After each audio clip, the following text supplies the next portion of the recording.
Husnul khotimah tidak dilihat di awal atau di tengah perjalanan hidupnya. Namanya juga khotimah. Yang menentukan seseorang nanti di akhirat bukan di awal ketika dia lahir, ketika dia masih kecil, bukan di tengah ketika dia remaja, dia dewasa, tapi di akhir. Dan di akhir ini adalah detik-detik atau beberapa saat sebelum ajal menjemputnya. Itulah yang menentukan nasib seseorang nanti di akhirat.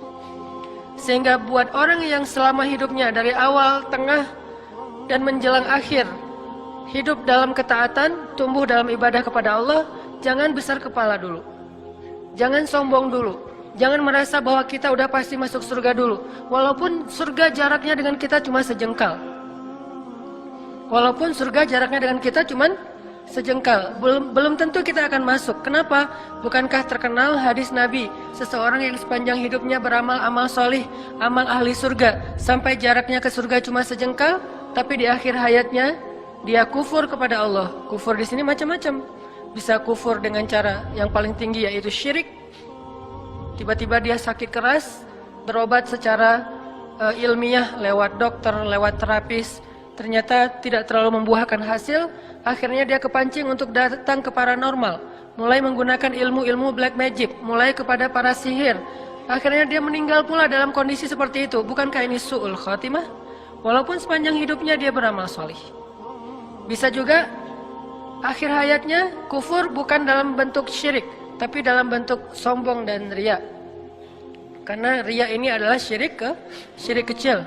Bisa jadi dia riya, mungkin dia tidak disebut orang kafir, dan insya Allah tidak akan abadi di neraka. Cuman akhir hayatnya ini justru menguras semua pahala-pahala dia menjadi kosong.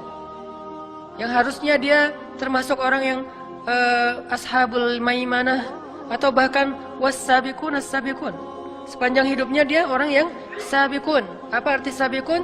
Yang sangat spontan dalam kebaikan. Ada peluang kebaikan apa, dia duluan. Kayak Abu Bakar tuh sabiqun namanya. Ketika Nabi ngabsen amal soleh para sahabat, dan tentunya kita tidak mungkin menjudge isi hati mereka, karena Nabi yang nanya, siapa di antara kalian yang hari ini sudah bersedekah? Abu Bakar angkat tangan, ana ya Rasulullah, saya ya Rasul. Artinya kita nggak bisa menjudge, oh Abu Bakar riya, belum tentu kan, kita nggak tahu isi hatinya. Dan sekelas Abu Bakar insya Allah ngerti banget lah bahayanya riya. Nggak mungkin dia angkat tangan dengan niat riya, pasti dia tahu banget ruginya. Siapa di antara kalian hari ini yang sudah menyambung silaturahim yang terputus? Abu Bakar berdiri, ana ya Rasulullah, saya Rasulullah. Siapa di antara kalian yang hari ini sudah berbuat kebaikan ini, kebaikan ini, kebaikan ini? Setiap satu kebaikan yang ditanya oleh Rasul, para sahabat berdiri secara bergantian, kecuali Abu Bakar As-Siddiq yang terus-menerus berdiri mengangkat tangan, ana ya Rasulullah, saya Rasul, saya Rasul, saya Rasul. Artinya apa? Dalam satu hari, Abu Bakar itu melakukan kebaikan yang orang lain berbagi, share, nggak mungkin dilakuin sendiri, tapi Abu Bakar melakukannya sendiri. Ini namanya as-sabiqun. Di dunia fahumus sabiqun, nanti di akhirat, sehingga dikenal dengan istilah was-sabiqun as-sabiqun. Orang yang di dunia berlomba-lomba, spontan, cepat, wasari'un dalam kebaikan, maka nanti dia di akhirat menjadi orang yang duluan masuk surga. Makanya ada dua kata sabiqun. Was-sabiqun as-sabiqun, artinya was-sabiqun yang berlomba-lomba di dunia, maka as-sabiqun nanti akan berlomba-lomba masuk surga di akhirat.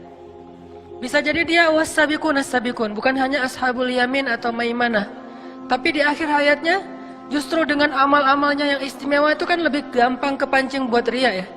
Kalau amalnya biasa aja ngapain riya?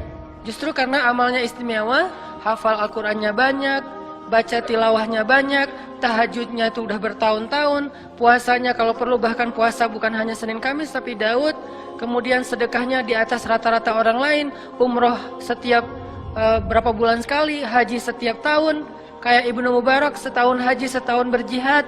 Pokoknya amalnya itu di atas rata-rata. Justru itu ujian untuk merahasiakan, menjaga keikhlasan itu akan lebih berat.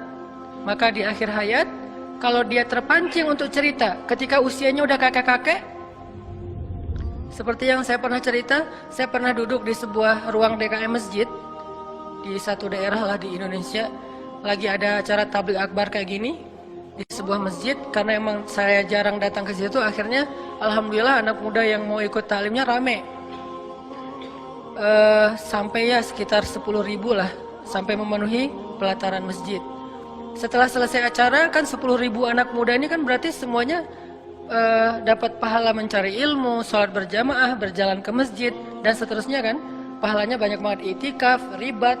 Wah, kalau kita breakdown, itu kebaikan dari satu adegan itu banyak banget.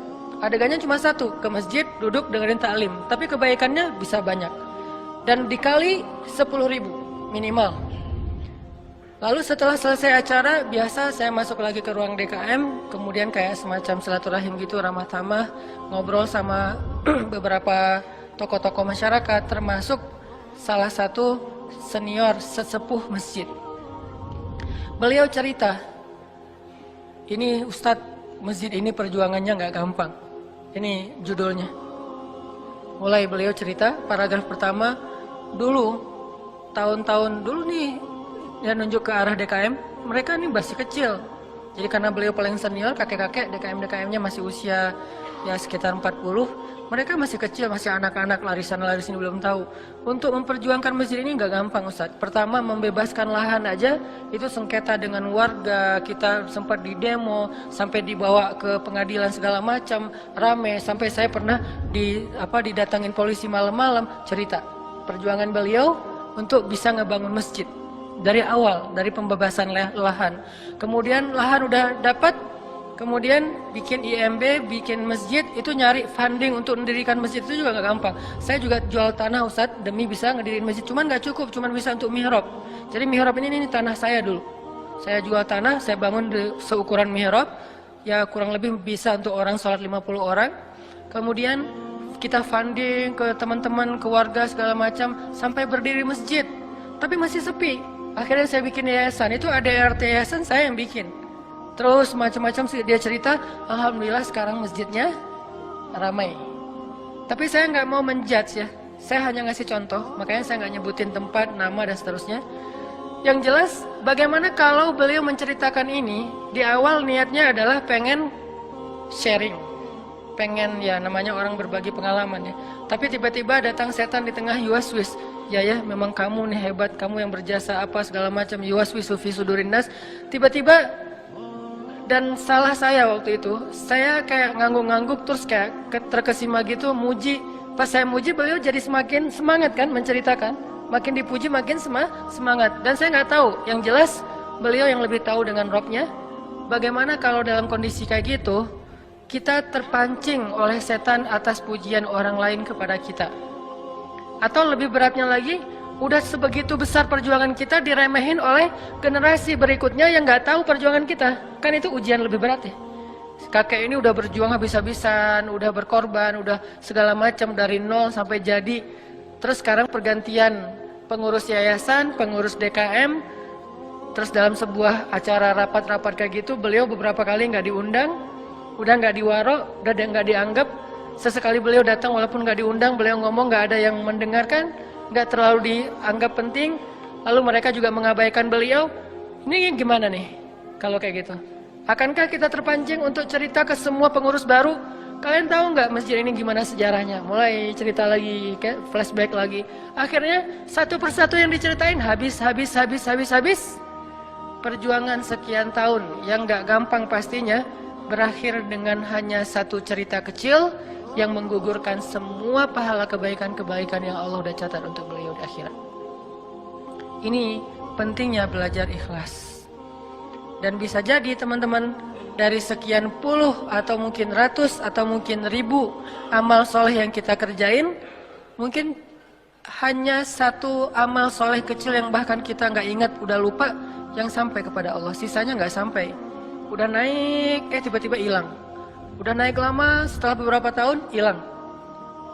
Cuman ada satu dua amal kecil yang bahkan kita udah lupa karena saking nggak terlalu kerennya. Tapi itu yang sampai kepada Allah Subhanahu Wa Taala. Makanya kata Nabi, la tahqiranna minal ma'rufi syai'ah. Janganlah kalian meremehkan amal kecil, walaupun sekedar tersenyum di wajah saudara kalian ketika kalian bertemu.